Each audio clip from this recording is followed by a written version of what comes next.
మనం కొన్ని daily conversation sentences నేర్చుకుందాం. హలో, నమస్తే. మనం ఎవరినైనా పలకరించేటప్పుడు ఫస్ట్ హలో అని చెప్తాం కదా. నమస్తే. How are you? ఆప్ కేసే హే? మీరు ఎలా ఉన్నారు? ఆప్ కేసే హే? मैं ठीक हूँ, धन्यवाद.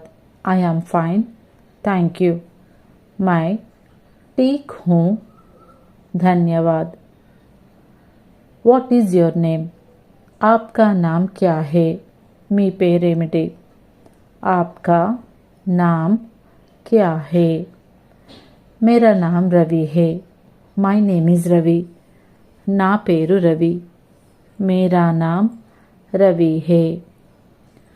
Nice to meet you. आपसे मिलकर खुशी हुई. మిమ్మల్ని కలవడం చాలా సంతోషంగా ఉంది.